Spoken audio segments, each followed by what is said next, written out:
Hey everybody, welcome back to JM Creates. I am here with another video for you guys, another comic review. This time we are going to be reviewing Art Thibert's Chrono Mechanics Retrofit. Yeah.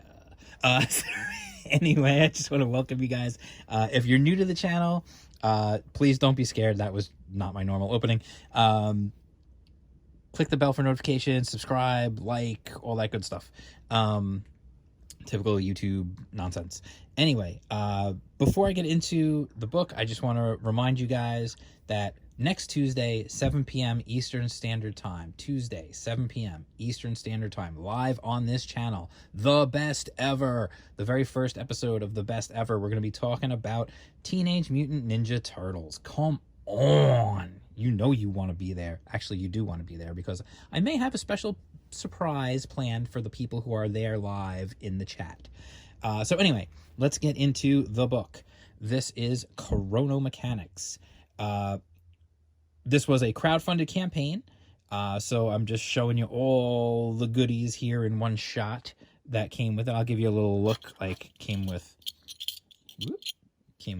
a button, a pin, patch. For this is like the patch that the mechanics have. You see, like on the shoulder, like the see, you can be just like them.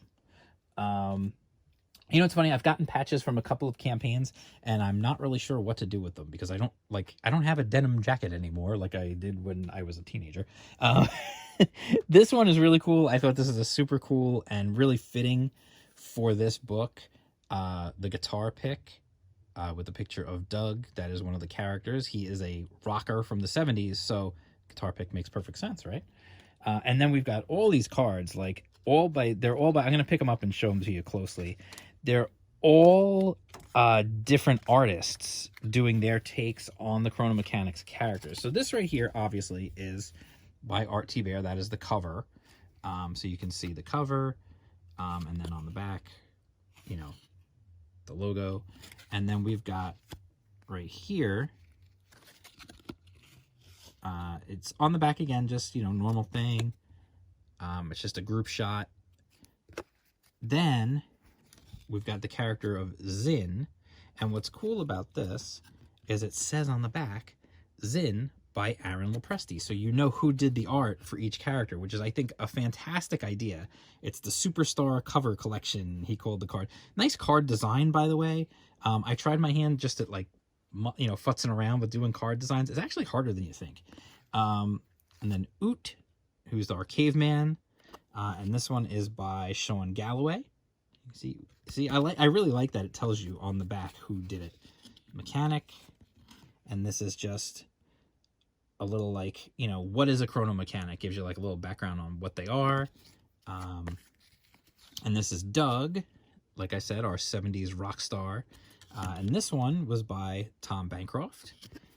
And then you can see Caravaggio, the Italian inventor, by Carlo Barberi. Oop, there you go. Carlo Barberi did the Caravaggio card. So it's really cool to see, like, I really like that card design, where it tells you on the back, like, who did that art. Because if you're going to have the whole point of getting other artists to draw these characters and do these cards, it'd be nice if you knew who actually it was that drew it without having to just always remember, like, oh, I know that they said this one did that one. So anyway, then the book itself, you know, I always like to get into the printing and just the quality of the physical quality of the book. Nice little Chrono Mechanics retrofit on the spine there. It's perfect bound, nice glossy cover, nice hard, thick cover.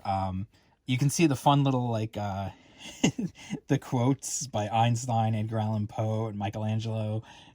Definitely fun. I like that stuff. You can tell, just when you read that, you can tell, okay, this is going to be a silly story. It's going to be fun. And that's what it is. It's a comedy more than anything. And you can see it's autographed on the front. And if you don't know, because maybe you don't know, we'll get into the credits right here.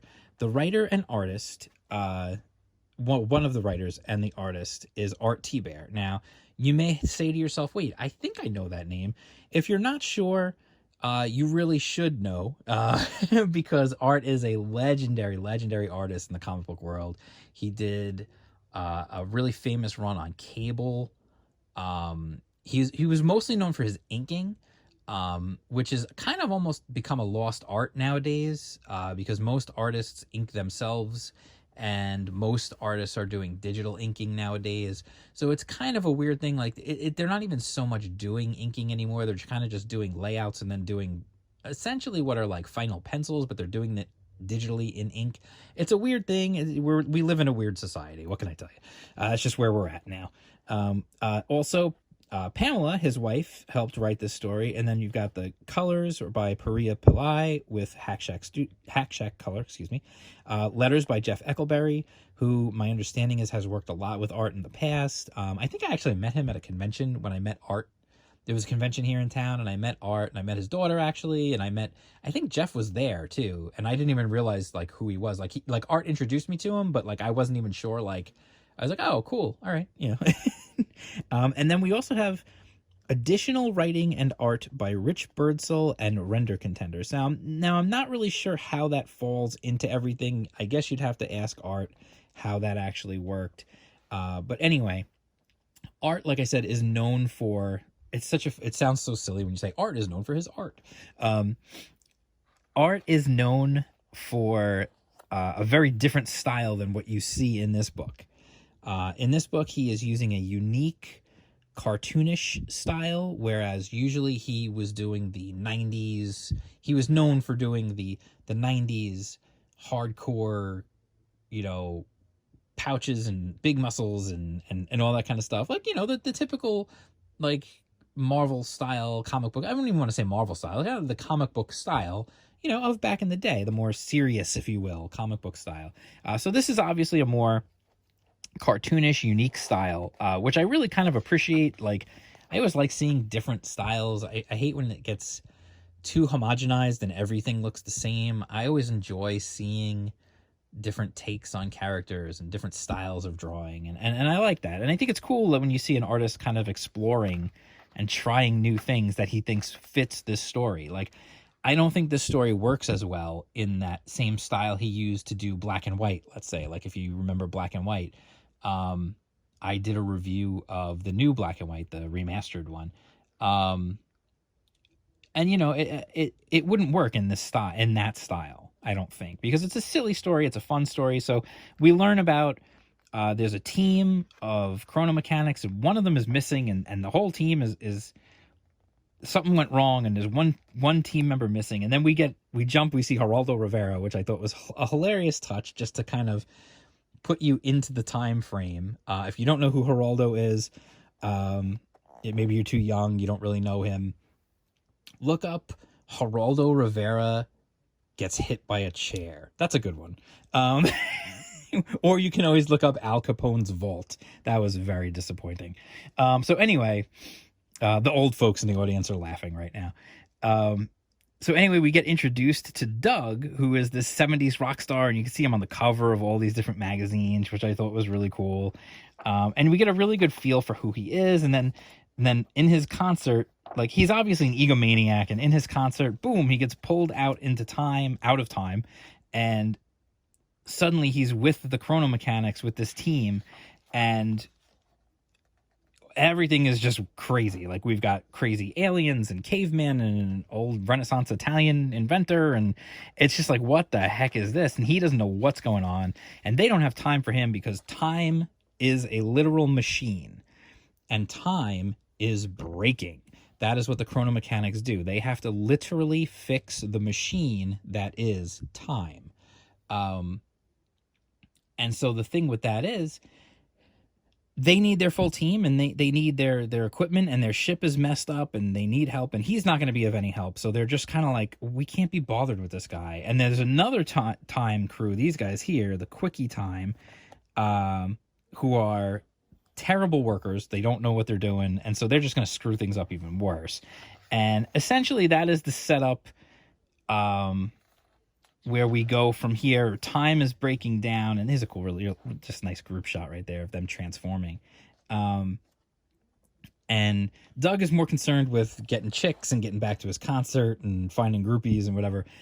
So anyway, I don't want to spoil a lot, but you can see, like, obviously Art still brings his talents, And I don't want to give away too much, so I'm just going to leave it there. But I just wanted to let you guys know this is it's a fun story. There's a lot of like the adventure gets silly with time and things, periods like mixing together and things going wrong, and it's a lot of fun. It's a good little adventure. It's a good introduction to the world of the chrono mechanics, and it gets you to understand what it is that they do, and introduces you to the team, and you get to know the personalities of the different chrono mechanics and what it is that they actually do, and then